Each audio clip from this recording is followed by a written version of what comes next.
I can close this now, right?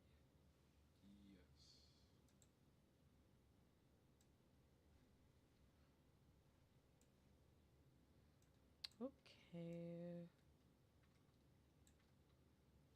It is just such a dark palette. Like, I want to put on more green, but I also just be fighting with green. I just be fighting with green.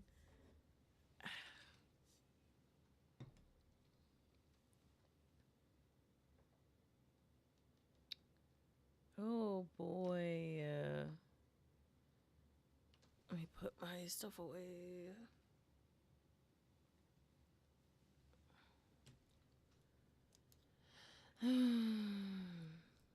Hey, did you find any stories, by the way? No. There was that boundaries one I sent you earlier.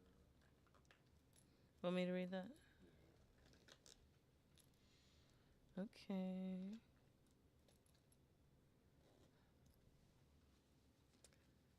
Okay.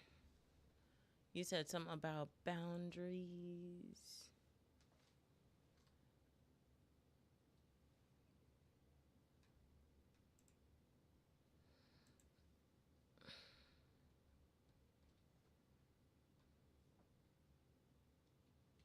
The orange peel theory?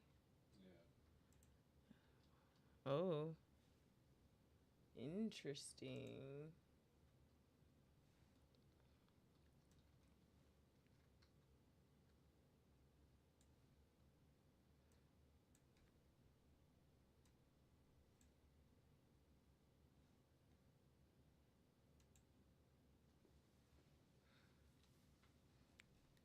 Okay.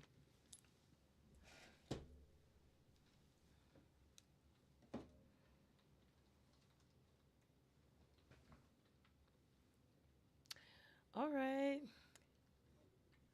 Hey, friends, and welcome back to the Reddit Rainbow. We're back to our regularly scheduled program.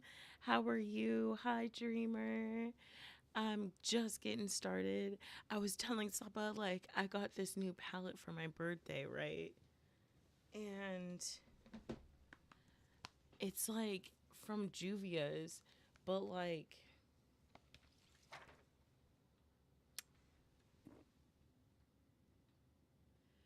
I'm not sure about it.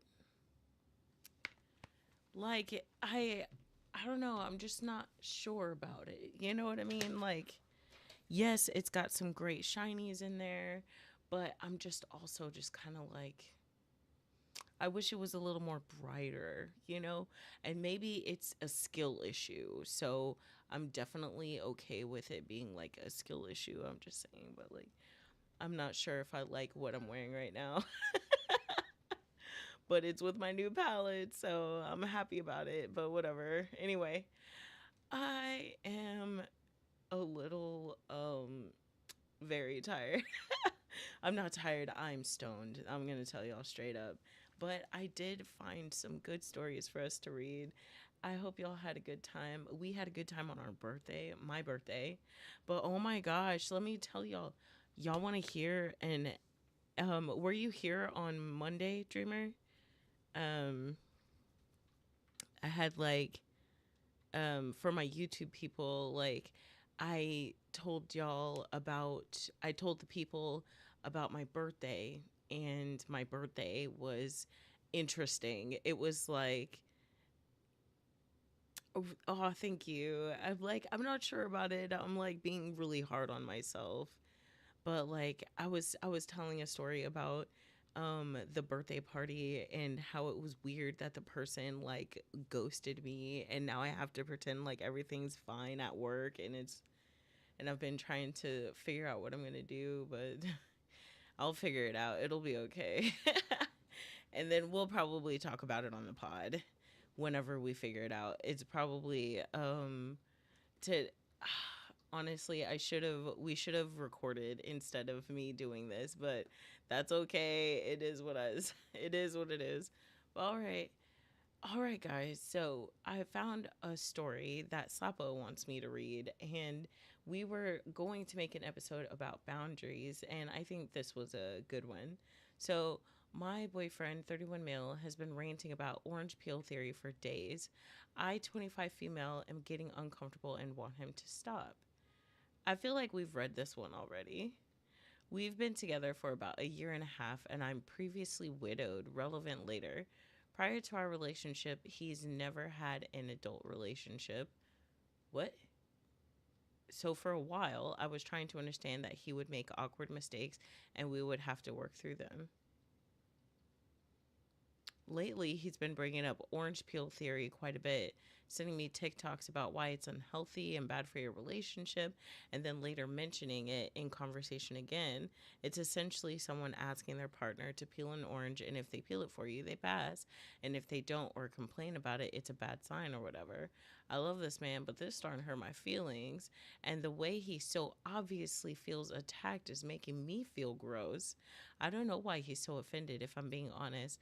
This is not a thing that happens for us. I don't test him, and I'm always respectful and considerate to him. I would say I do a lot of things for him with or without him asking, just because I like making his day better and his life easier. Him staying so heated about this is making me wonder if he feels resentful for being asked to do anything for me. And I've had a few past examples that keep popping into my head. I had a pet that my husband had gotten for me pass away before a big event several months ago. I was devastated and he offered for us to miss, but I told him it would be good to get my mind off it for a few hours. We had a bit of a walk to get there, and because I was crying a bit, he asked if he could do anything to make me feel better. I'm a big sap and it makes me smile, so I asked him if he could romantically ask to hold my hand, and he said, "Can I hold your hand?" And I laughed and said, "More romantic than that." This made him mad, and he roughly grabbed my hand and started walking. I started tearing up, and he told me I was being mean, only apologizing because by the time we got to the venue, I was crying hard despite trying to hold it together. Another time, he had gone to visit his parents and wanted to leave early. My home was closer than his apartment, and I was having a horrible weekend. I was sick and very down. He mentioned he was heavily considering coming to stay with me, and I told him I would appreciate it as I was struggling and missed him.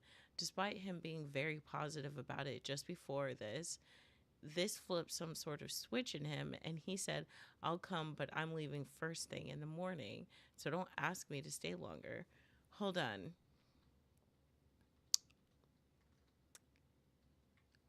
He mentioned he was heavily considering coming to stay with me, and he said, "Fine, I'll come, but I'm leaving first thing in the morning, so don't ask me to stay longer." Girl, you don't got to stay at all.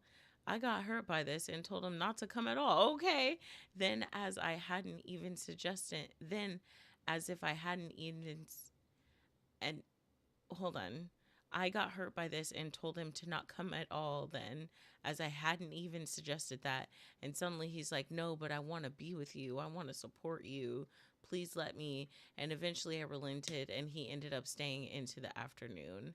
What the hell? What the hell, damn guy? What the hell on?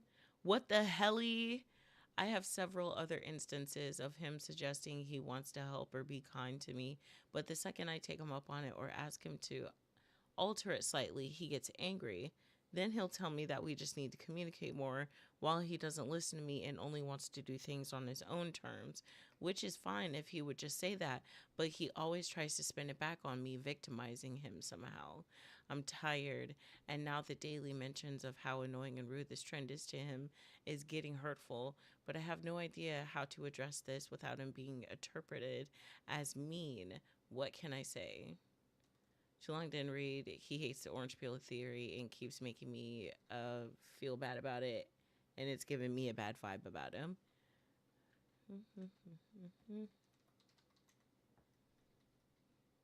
And a year ago, she said she wasn't at the point of leaving yet.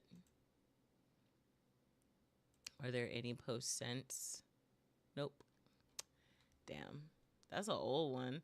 That's an old one right there, man. I remember that one.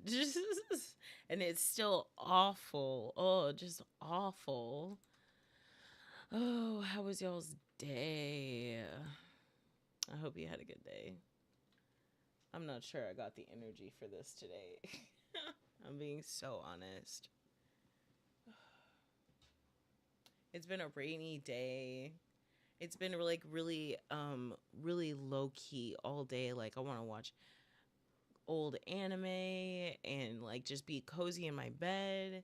But I also know that like I got shit to do. I can't just do that. But I also am like staring down a 3 day weekend. So I'm just like, if I keep going, I know that everything's going to be just fine. It has been a long day. It has been a weird week.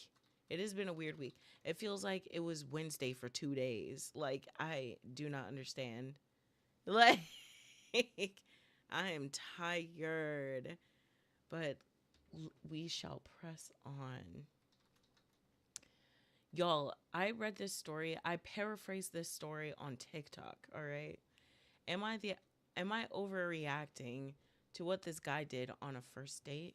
Listen, this shit fucked me up. I read it. I like I said, I did a brief synopsis of it, but let me read it to you in entirety because this story was wild. So this has happened and I'm a little confused.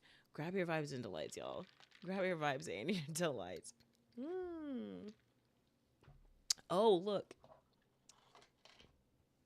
I got this for my birthday, but it just came. And I waited over a month for it.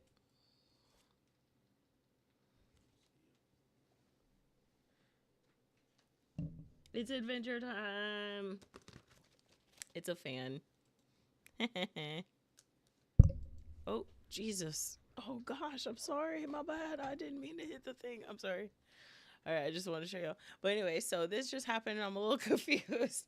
Okay. So I just tried to. So I decided.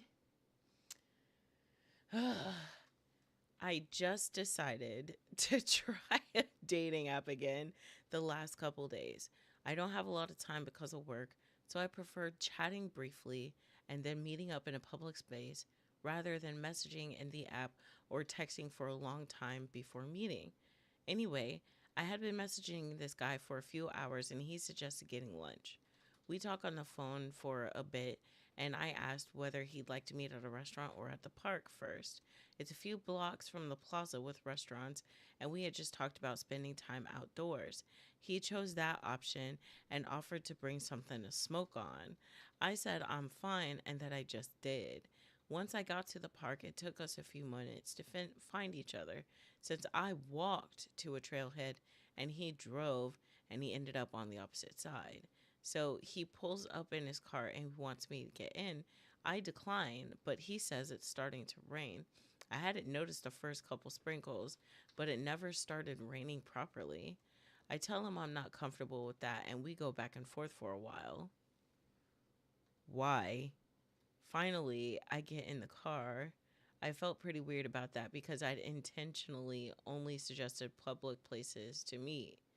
So I'm in his car. He knows I'm not comfortable, and he says he's going to show me something to make me feel safe.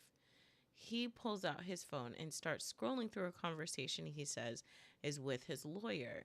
He says he has custody of his kid and that this should reassure me because if he does anything, I can just call the cops and they'll take his kid away. He says he's showing me that because he has something to lose. This isn't reassuring. It's just a weird tactic. This isn't reassuring.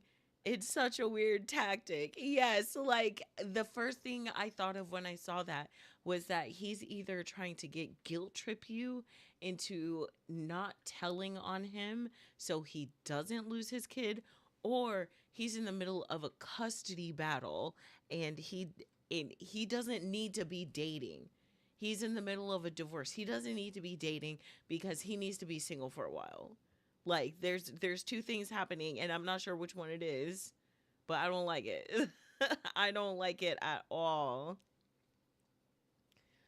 This isn't reassuring. It's a weird tactic. It would be so easy to fake something like that. He just scrolled quickly through a conversation that occasionally had pictures of a kid, and the contact name was something like Lawyer Dan. I suggest we grab lunch then, and he says we need to stay in the cars to smoke. I tell him I don't really need to smoke right now. I don't tell him how many girls I know have been drugged with a blunt or joint that had hard drugs mixed in. Honestly, that was my first thought too. He starts asking why I'm being so weird, and he says I'm being mean to him for not trusting him, and he says he's not being a creep. Okay, but if you're like you're being mean to me, I'm gonna think you're a bitch. I'm sorry. What were you gonna say? Just saying bye to somebody. Oh, Slappa over here being loud and shit. What do you think about that, baby? So I say I have to go, and I get out of the car. He's upset because he drove a while to see me. I don't give a fuck. Shouldn't have been fucking Right. You shouldn't have been being weird. I walk back. normal. Right. Just be Norman. Gosh. Rugrats reference. Then, okay, so I walk back into the park and try to get as far away as I can from him.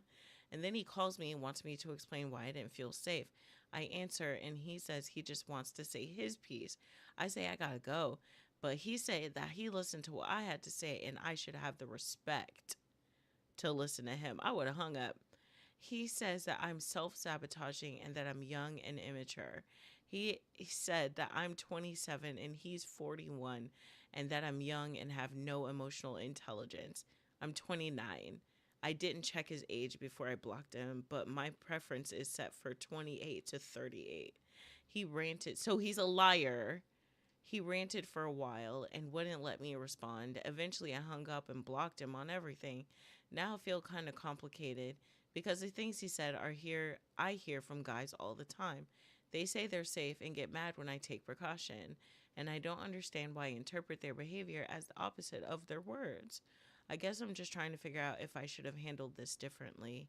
Either I should have given him a chance or I really shouldn't have gotten in the car. Either way, I feel like I kind of fucked up and I might give up on dating for a while. And that's so unfair to the OP.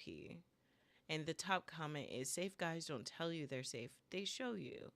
They show you by respecting the boundaries you put in place and respecting your wishes so that you can feel comfortable and safe. This guy didn't do none of them things. He was steamrolling all over you, pushing you, etc., to see what he could get away with. You did a good job escaping him. He's not a good person. And edit, the only thing I would do differently in the future is not get in the car at all. He still could have really hurt you. Also, you don't owe anyone any explanation for not wanting contact with them.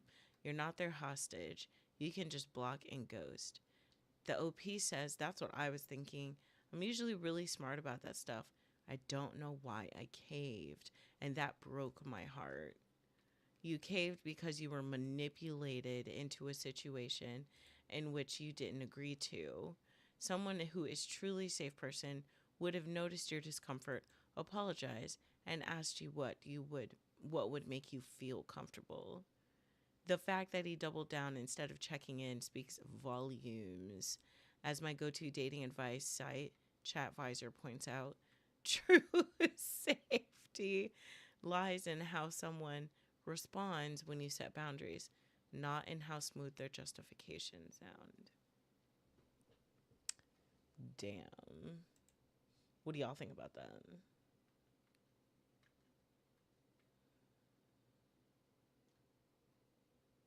Right. He lied. What 41? Yes. Also, the male loneliness epidemic only is just it's so self-inflicted.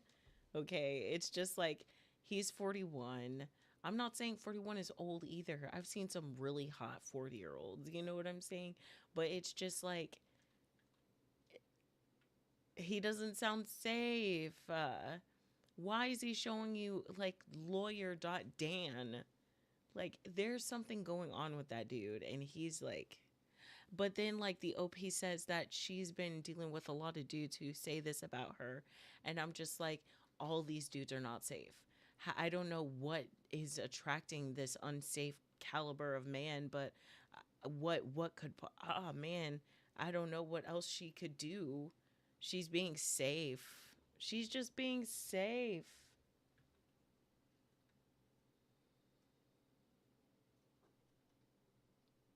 Right. It has to be a caliber of dude.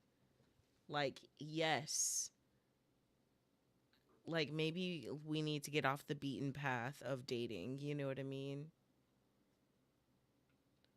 Oh my gosh, you're probably so right. The alt right pipeline must be instilling the same tactics in these guys. Right. OP needs to pick better guys. They should not all be saying the same thing. Yes. And if it is the same caliber of dude, then they would all be saying the same thing because that's what they're trained to say. Nasty. Oh, that's so irritating that she's like second guessing herself just because she's using safe tactics. Oh my god, that's so horrible. Ugh, I hate it. And I know that they all use the same goddamn books, like them alt right pipeline people. Oh man. I saw this one in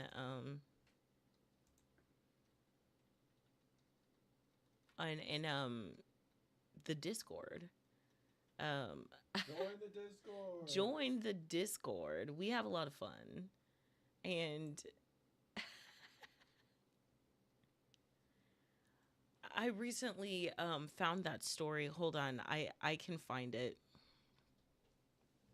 I ruined my mom's reputation, life and reputation. There's this story called I Ruined My Mom's Life and Reputation, and this is what this is reminding me of. In this story, the like I can read it again, maybe not today. Yeah, there's like 5 updates. I can if y'all want me to, I can sit down sometime this weekend and read this whole thing. I would do that for y'all. And have Sapa upload it next week sometime. But basically, the OP's mom was fucking her husband, the OP's husband, and had been fucking her husband since he had turned 18 years old. Yes, the mom groomed the OP's boyfriend, then boyfriend, turned into husband. And yes, some of the OP's sisters and brothers were her husbands. Crazy town. Crazy town. But we will come back to that. But, like, oh my gosh. Let's read this news story. My husband of 20 years is cheating on me with our son's 18-year-old girlfriend. Yikes. Infidelity, addiction, grooming, harassment, and child abuse. Ooh, gross. Okay, so let's grab our vibes and our delights and let's remember that we're in a safe place and that you're safe with your favorite Frenny. And let's jump into this story, okay? So this is on a Boru, so let's see what happens. Yeah, like I said, I have a 3-day weekend, so I'm willing to do some things this weekend just to get caught up, and also because I am absolutely going to veg on one of these days, and I just do not know when. I don't know if it's going to be Saturday. I don't know if it's going to be Sunday, but I will absolutely be potato one day. A very low power day. Very low power. So I'm trying to push through. Like, I can do it. I can do it. That's what it feels like. All right, all right, all right. I'm going to use pseudonyms for anyone I reference in this post.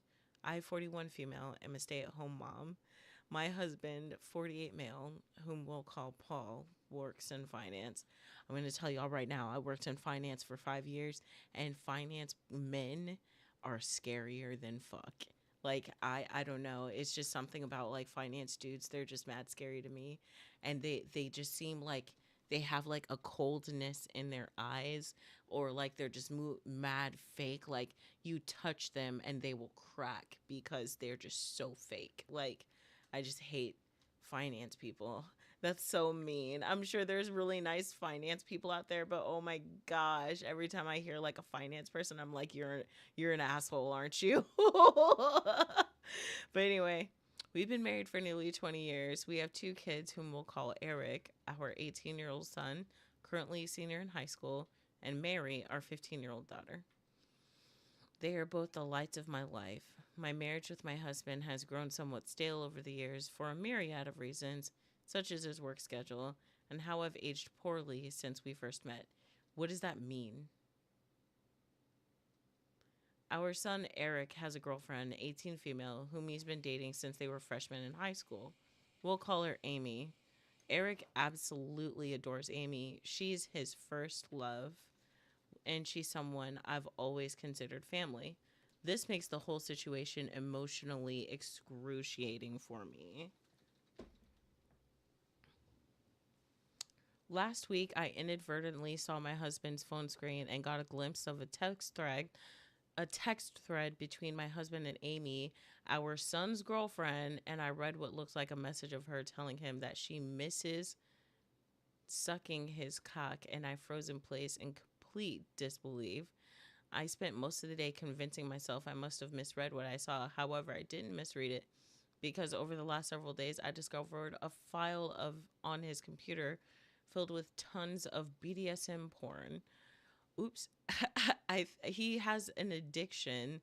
He is also saved photos of Amy from her Instagram on his computer. Gross. Although they weren't inappropriate, she was fully clothed. It was still the proof I needed to confirm that I wasn't going crazy. I also looked at his phone during opportune moments and saw more of their interactions. I wish I had never looked. They were filled with mean, horrible things said at my expense, with him constantly comparing me to her. Him constantly comparing me to her? Oh, gosh. He would call me fat and old and her lolling. I've always had hunches or paranoid feelings that Paul's been cheating on me, but never in a million years would I have thought that something like this. Last month, I found a thong in our bedroom that I know wasn't mine, and I turned a blind eye to it, being naive and acting like it was maybe our daughter's, or even though it made zero sense. Not only is he cheating on me, but he's betraying our son. I'm completely devastated. I don't even think words can adequately describe the dread, anger, and shock I feel right now. I'm totally overwhelmed on how to handle this because obviously action needs to be taken, but I'm terrified of what kind of psychic blow this will be for my son.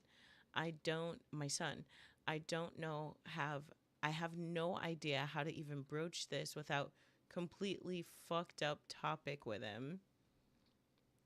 I know I butchered that. Slappa's making birria tacos and he's doing the meat, but we accidentally unplugged the slow cooker, and so now all the spices are like filling the air, and I'm just like but it smells fucking good in here. Anyway, I have no idea how to even broach this completely fucked up topic with him. I wouldn't wish this predicament on my worst enemy. I can't believe I married this scumbag in the first place.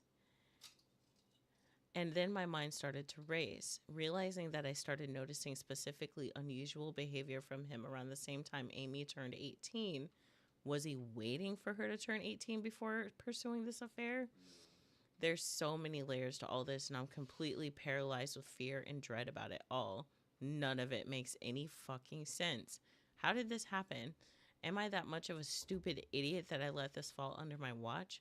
And Eric adores Amy, and the thought of revealing this sickening truth to him terrifies me. The impact on his young heart and mind could be devastating. My heart aches for Eric and Mary, who are completely innocent bystanders. I haven't even confronted my husband about this because I'm frankly scared of the domino effect. I don't know who to turn to first about this.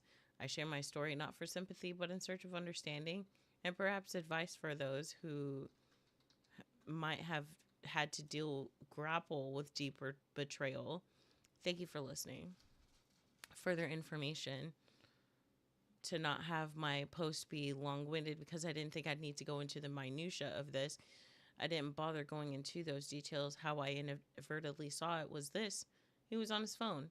He did not have iMessage open currently on the screen, but the application was still open.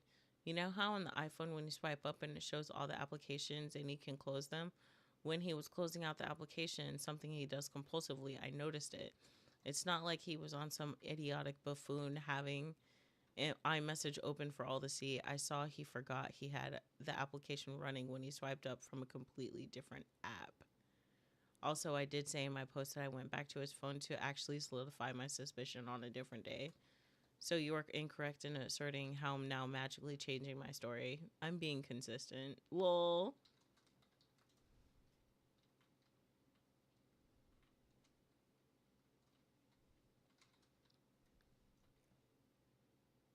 Ew. So it says if she's freshly 18, is this illegal?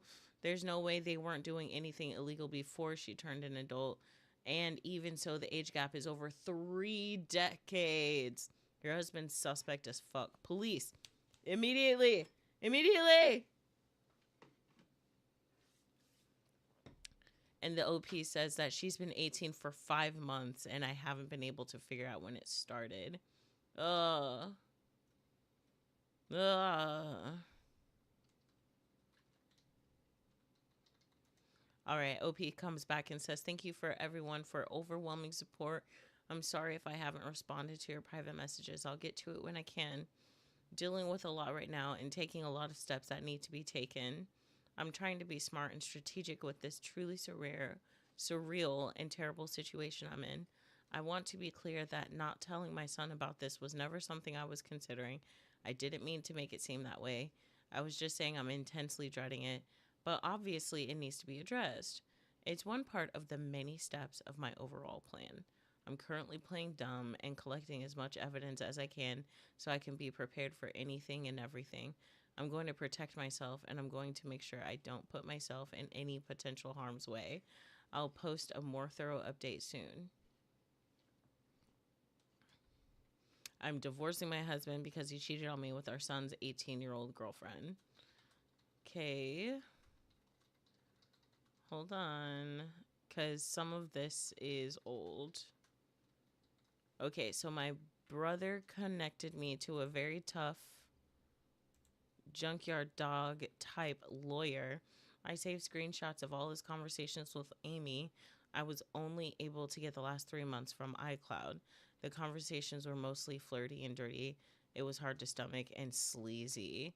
I saw several negative things he said about me. His call history showed he talks with her for hours, pretty consistently. He uses dating apps. I took screenshots of his profiles and all his active chats he has with matches, and it's very clear he uses a filter to seek out girls who are 18 to 22 or so. That's fucking disgusting, Shannon Sharp. Jesus Christ. It is so creepy. This is so creepy. I copied all of his files from the computer. He needs to go on a registry. I just know he does. He goes on sex chat rooms and forums, and he spends tons of money on OnlyFans. I rummaged through every possible hiding spot I could think of in the house. He had various toys, blindfolds, cuffs, lubricants. He also had different outfits, which looked kind of like a girl's Catholic school uniform, and a French maid outfit, too. I picked up Eric and Mary from school, and we drove to my brother's. They were able to sense something was awry when I picked them up. I delicately told them the entire situation, and I broke down crying. Mary had the most anger, even more than Eric. Mary is the daughter, by the way. I met with Amy's mother and told her everything, and she confiscated Amy's phone and gave me the entire chat log. It dated back only 3 months ago, like on my husband's, almost as if they both deleted the messages at the same time. She told me Amy sobbed when confronted. Amy basically told her mother that she'll never understand that she and him are in love. Oh my god. And I don't want to get into too many details of what else she was saying, but suffice it to say, it's easy to assume that my husband slowly and methodically became a sage-like figure in her life, making her feel like she could rely on him, and he took advantage of the fact that she came from a broken home.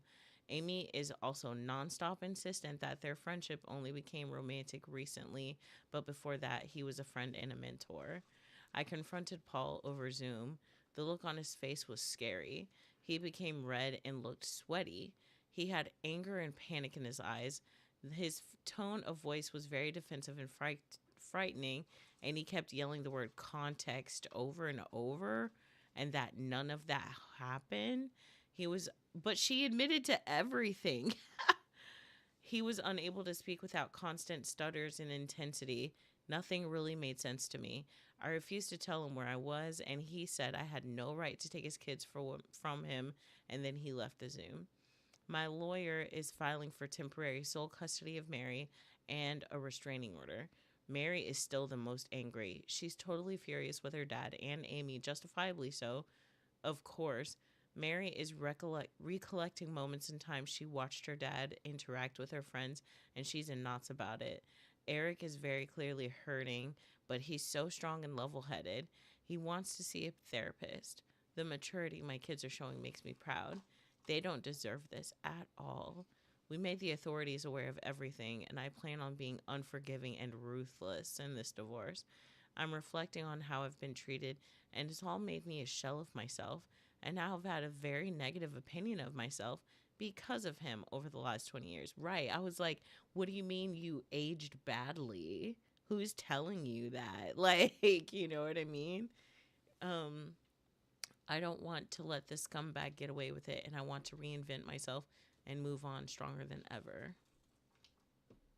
How's the son holding up? He hasn't spoken to her yet, and I'm not sure if he ever will. Have you confirmed the thong was Amy's? I confirmed it wasn't my daughter's, and I know it wasn't mine. So who else's could it be? Ew. And then they speculate that they used the master bedroom. Ugh, gross.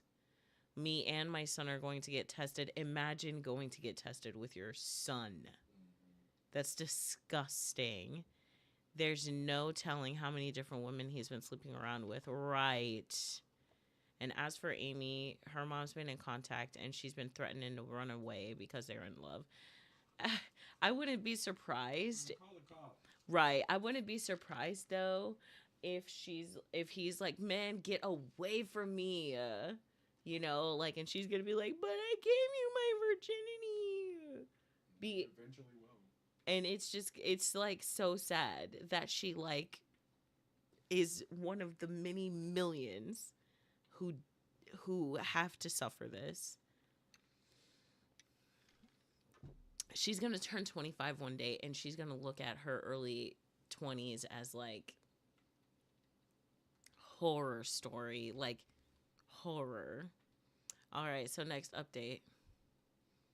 Thank you all again for all the love and encouragement. It gives me comfort and means so much to me. Da-da-da-da. We're all safe and still at my brother's house. We're very careful, and the house is secure. Paul has tried to call my cell phone several times a day. I'm refusing to interact with him, and I will have my lawyer handle all correspondence. He scares me, frankly. My brother has a very secure house with an alarm system and deadbolt locks, and we feel safe with him. Both my son and I got checked out and tested. If it seems as though we're both clean based on the immediate rapid test, but in the coming days, we'll know for certain when the lab results come in. I'm not overly concerned. Eric's scheduled to see a therapist early next week, which is good and needed.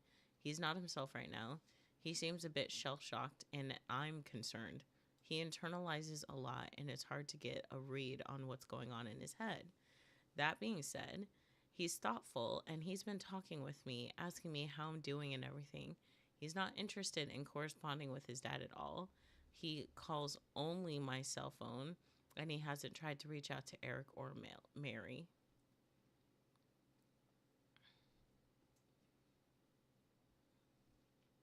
Oh, the husband. I get the sense that Paul is extremely nervous. He's scared, and I think deep down he knows that if he's investigated thoroughly, he would be in big trouble. And that's what my gut's telling me. I still think about the Zoom call with him, And the more I think about it, the more it looked like a man whose entire world was crashing down. The panic in his face was very apparent. I offered Mary to make an appointment with a therapist as well, but she doesn't want to see one yet. She said she's open to it eventually, but she wants some time to herself. She's been asking her friends from creepiness, oh, if they experienced any creepiness from him, and her friends are open and honest with her. And apparently, they felt like he stared a lot and sensed his hovering presence whenever they were over. One of Mary's friends went as far as to say that she felt like he was checking her out a lot, like looking at her rear and complimenting the color of her yoga pants. At the time, no issue was brought up about it, but in light of everything that's been happening, it seems strange now. He would sit himself in different areas or vantage points to get a good view of her, she claimed. He also asked questions about what kind of friends group or what clique they were in at school, and he kept asking if they were popular girls, and I'm completely embarrassed that they had to experience this. As for updates on Amy, which is the main reason I wanted to write this, I completely agree that she's also a victim. A lot of people have been empathizing that, and I agree. And I've done everything I could in my own power to indirectly get her opportunities to get help. Like I said, I told her mother, and she's been updating me on everything. And unfortunately, she's still in her deluded reality, and I can only pray that she'll come to her senses. She doesn't want to see any doctors or therapists at all and has been constantly trying to reach Paul again because she believes that they are in love. But from what I've been told, she hasn't been able to get a hold of him and he's been avoiding communication with her entirely. Amy blames me for that and believes I took away his devices and am very controlling. Any truth that tries to convey to her is met with conspiracy theories. He fucked this poor girl up. Oh my god.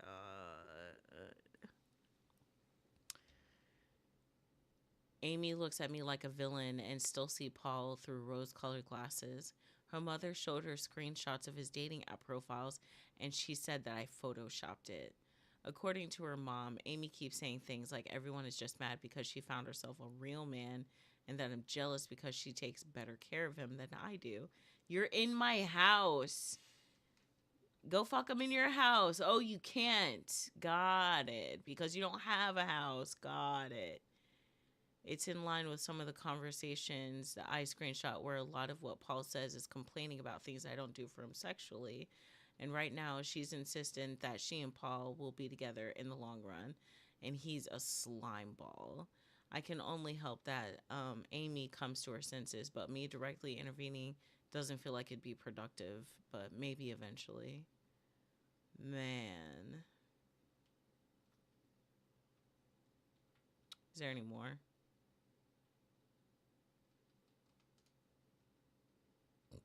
Excuse me. All right, so the support again has been overwhelming.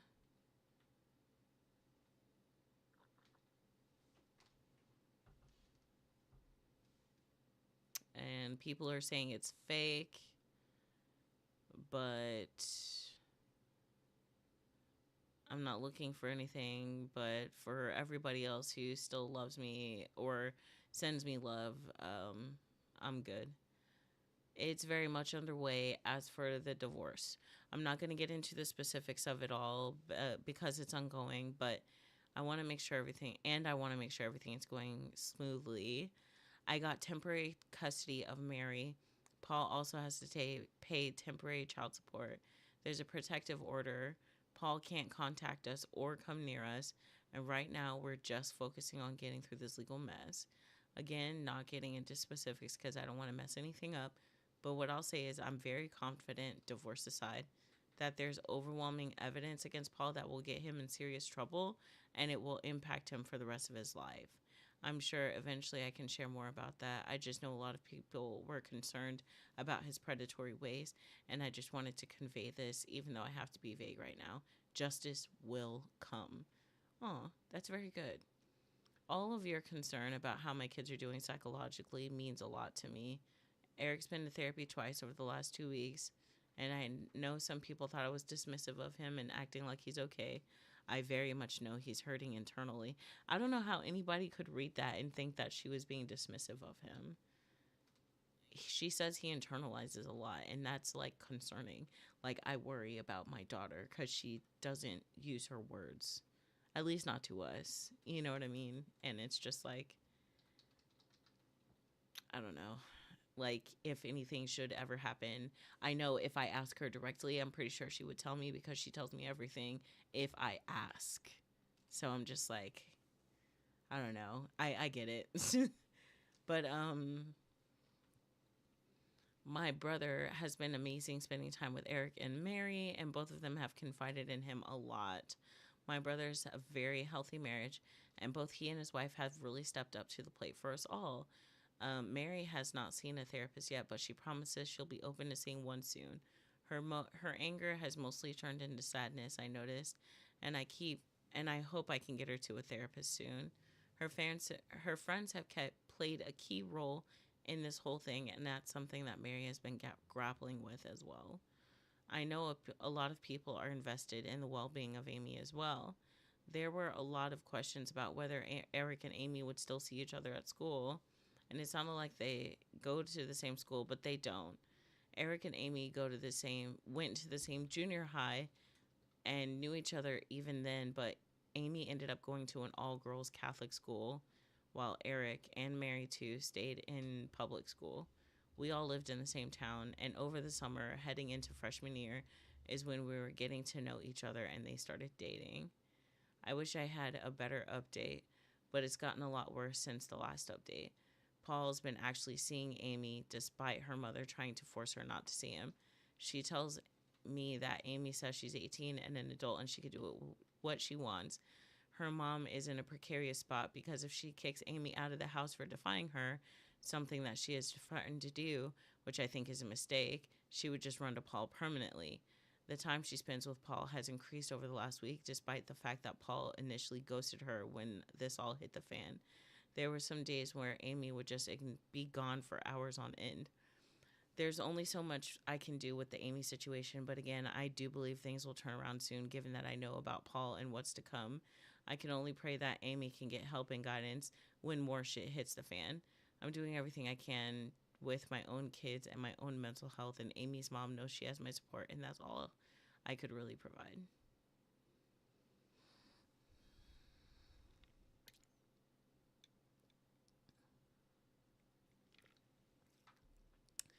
This person saying, to be honest, the only way that Amy will see how messed up Paul is when he eventually sleeps with someone else, or it's enough, or accuses her of seducing him. Even if he ends up on the sex offender list, I don't know if that's enough to convince her that he's a creep and dangerous.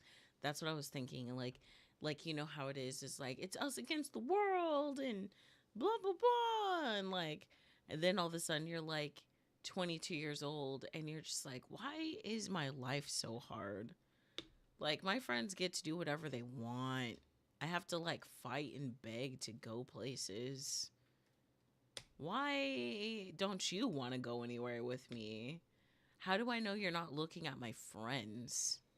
You know what I mean? How do I know that you're not going to choose one of my friends over me? You know what I mean? Like, I don't know. Like, you know what I'm trying to say? Like, this is like a weird, like, she's going to wake up one day and she's going to start asking herself a lot of those questions. Oh my God, it's another update. My, I think this is the last one because it was on the 14th. So 10 days ago, my predatory ex-husband fled to Cambodia. My kids and I are still going to therapy. Wow. So, quick recap. Paul cheated on me. My husband Paul cheated on me with our son Eric's 18-year-old girlfriend Amy, and when they were caught, he unraveled at the seams, and it was clear he groomed her for years. He had saved dozens of photos of her from Instagram, and he kept a secret photo of BDSM on his computer that I eventually discovered screenshots and chat logs between them that were beyond disturbing. And he melted down and kept yelling the word context over and over again. It was a level of panic I've never seen in my life. I filed for divorce, took our kids, Eric and our daughter, Mary, and we left. We stayed at my brother's house. I met with Amy's mother, who confiscated her phone, and she confirmed everything I suspected. Amy told her that they were in love, but she refused therapy, pushed everyone away, and insisted I was jealous and trying to ruin their relationship. Paul ignored her for a while, but eventually they started seeing each other again. She was 18 and he and legally couldn't be stopped. Meanwhile, I worked with a lawyer. I filed for full custody and we began building a case. Paul kept trying to contact me directly, but I refused to speak to him. We moved forward with the divorce even as more disturbing things came to light. His behavior with Mary's friends, the comments, the hovering, the pattern, it was all there in hindsight. Mary and Eric were both traumatized and they're still in therapy a year later about it. The amount of scorched earth Paul caused is mind boggling to me. I'm still rattled by it, and I don't think I'll ever recover, to be honest. Paul and Amy dated for several months after we started the divorce proceedings, and I tried my hardest to keep in touch with Amy's mom to see if there was anything we could do for her to realize his predatory behavior and maybe speak out. But she refused because she was still in love. But just before the divorce was supposed to finalize, Paul disappeared. He drained what was left of our shared accounts and what I hadn't already locked down and left. And we found out later that he bought a one-way ticket to Cambodia. I had no idea. I got a notification from the financial tracking alert my lawyer set up. And that was it. We were close to finalizing everything. I had full custody of Mary. He wasn't contesting.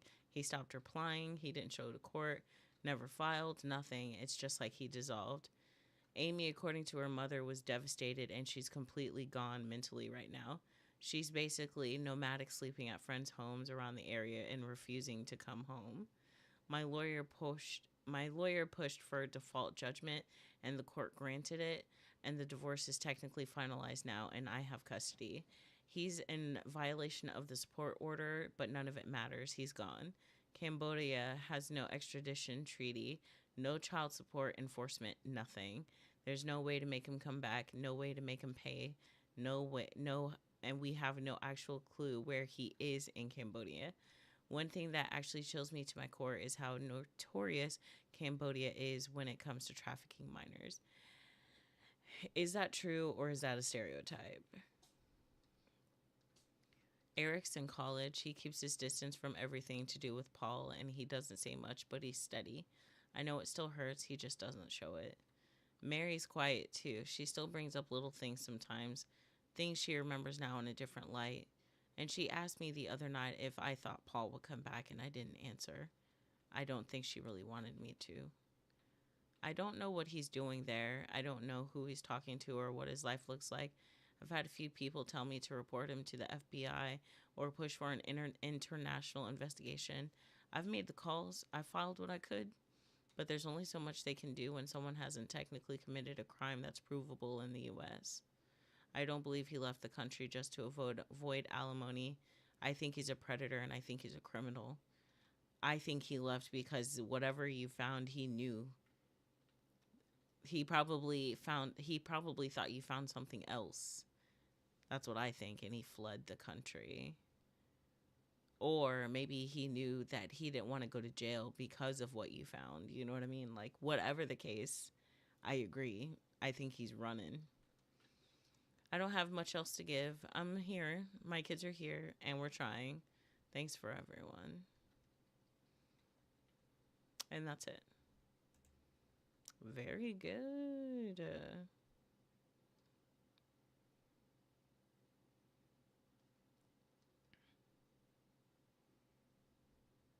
And this person said what I said. It seems like you can feel the OP like coming back to life, if you ask me. Like in the beginning, it says like how I've aged poorly since we first met.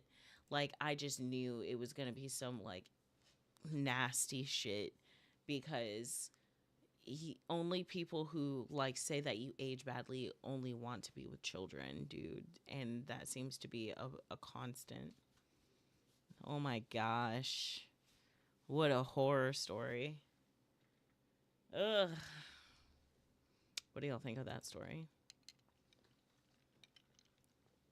What do you think, Yum Yum?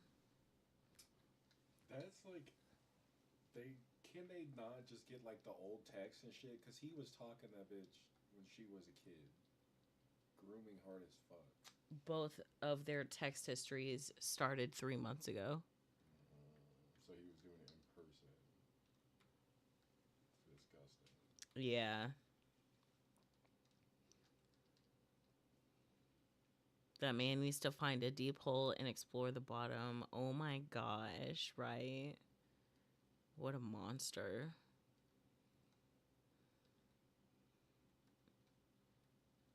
Oh, my head hurts. Man.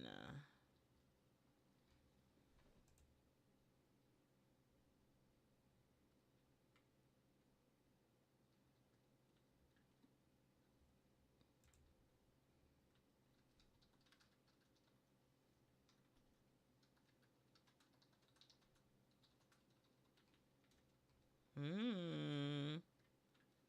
The bottom isn't deep enough, right?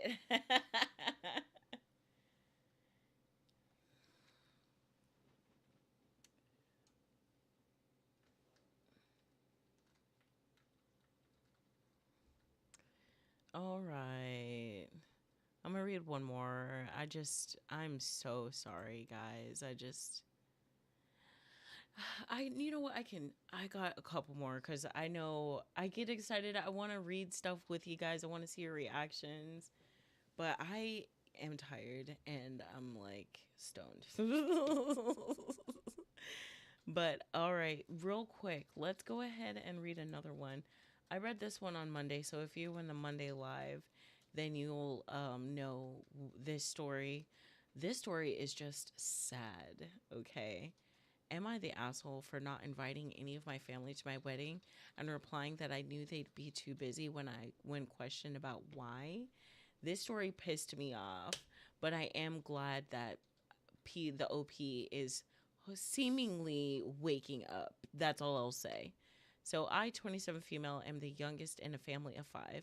My siblings are 10 plus years older than me, and we're all full siblings too.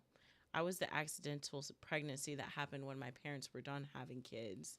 I've questioned if because I was the accidental pregnancy, they never really wanted me, and therefore we've ended up here. But of course, nobody ever said that to my face. That's just where my brain goes. There's a repeated pattern of everyone having plans or being busy when it's my birthday or something important happens in my life. With my siblings, I understand more. We were never close and they never pretended we were or that they cared. It's different with my parents. Some examples I can mention. I had a joint 16th birthday party with my best friend. I was 16 that Friday and she was 16 Sunday, and the party was Saturday. My best friend's parents paid for both of us, even invited my whole family. My siblings never replied, which I took to mean no. My parents said they had other plans, even though they never told me that before when I had asked them about the party, and they never said it when I originally invited them either. They said my siblings would come to make up for it, but they told our parents they had important jobs they couldn't get away from on a Saturday night. For my 18th birthday, I invited them out to a family dinner. My siblings said that they were all working that weekend. My dad said he was going to be in the hospital at a procedure he never mentioned, and he didn't even have, because he wasn't in the hospital, though he did go somewhere that night. My mom said she was visiting her sister and couldn't get away, and none of them had other dates that they said they'd be free. My 21st birthday was the same. Only my parents said that they would come and they didn't, and they all had medical dental stuff going on. My high school and college graduation were the same. Everyone had medical appointments and could not reschedule. I started going to therapy a couple years ago to help me navigate how I felt about everything. My original therapist was really good, but she had to leave due to illness, and I struggle with my current one. She's encouraged me to keep trying with my family and to always be open for them to return my efforts. She said it's important to never give up on family. I'm convinced that those people have paid this woman off.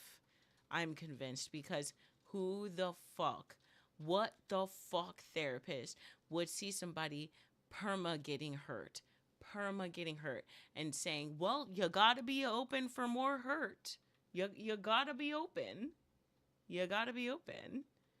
I was at reaching the end of my rope when my fiance and I got engaged, especially with how close I've become to my future mother-in-law. I was talking to him about how I didn't know if I should invite them to our engagement party or wedding, or how I didn't want to be a part of me, or wait, hold on, or wedding, and how I didn't want to, but a part of me felt like I had to because of the therapist. He suggested I make one more attempt by inviting them to the engagement party, and if none of them show up, then I can say I tried over the years and gave them one more chance, but I have to move on for my own peace of mind and our future kids. That's right, husband. He said that we can get married knowing I had given them more chances than most would. Nobody showed up to the engagement party. Everyone had medical appointments from 8 until late on a Friday night. My whole family, both parents, all 4 siblings, their partners, and kids. I did what my fiance suggested and decided I was done. And it felt so good. It still feels good. But they found out invites went out, and I was asked why they weren't invited or given info on the wedding. And I told them I knew they'd be too busy and I didn't want to inconvenience them by having to explain all the important stuff going on in their lives that prevented them from coming to my wedding. There was some backlash from my text before I blocked them. It felt good to be free, but then my therapist saying that my wedding was a big thing not to invite them to. And did I really want to close the door forever and be the kind of person who doesn't value family? Yes. For a while, I have considered if I might need a different therapist. Yes. My fiance believes so from what he's heard from me. It is. But I don't know if that's just because he's so protective of me or if the therapist is right and I'm being an ass and she's trying to stop me from being one. Am I the asshole? Girl, stop. You're not the asshole, and you definitely need a new therapist, one that lives in reality. I would probably have it answered with the why would I invite any of you? You've never been around for any of my important events, and I didn't feel the need to do another round of inviting you. So you once again come up with fake excuses not to attend, and then block them. Enjoy your wedding and your life and the family you're creating. Yeah.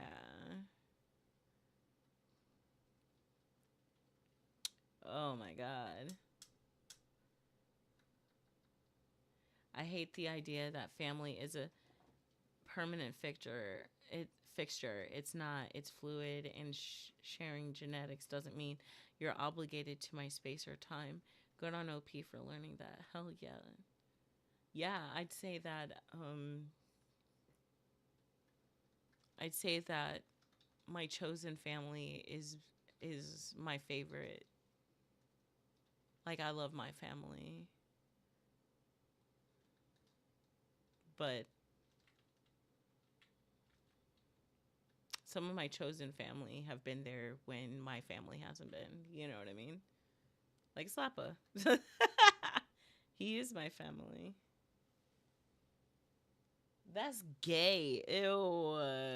Ew. Ew.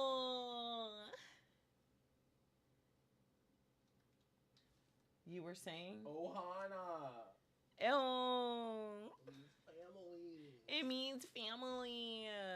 Ohana means family. You're so silly, and I am done. Oh, I feel like the therapist is a narc. Oh my gosh. Somebody in the Monday Night Live said that, hold on. Somebody in the Monday Night Live said that the narc is probably somebody who went to school to be a therapist just to fuck with people. And that fucked me up. That fucked me up. I would have forgot they exist. Fiance is their family now. Is that how you feel, baby? Yeah, pretty much. Like, my family is your family? It's the only family you got? Yeah. Is it? I'm your family. We are family. We are family. I got all my sisters and me. I'm just saying. Damn, that shit crazy. But I think it's awesome that the OP figured it out for show. But oh man, it's so crazy that like a bunch of the stories that I read on Monday night were like birthday based, and I did not do that on purpose. But I think my Discord is like the best, and they kind of go with like birthday, like they go with themes of my life. It feels like it's always so perfect. Y'all are the best. I love y'all so much. But I'm really about to like get the fuck out of here though because I'm so tired. I'm going to like sit outside on my patio in the rain and I'm going to like melt. I'm going to absolutely melt. I love you guys so, so much. And I'll catch y'all next week. And hopefully, I'll have the playthrough done. Hopefully, I'm not putting too much on my plate. It's going to be okay. Whatever happens, happens. Um, I will catch y'all next week. When it's time to go to bed, I know you don't have to be alone. 'Cause I'll see you next Thursday on YouTube. Bye, guys.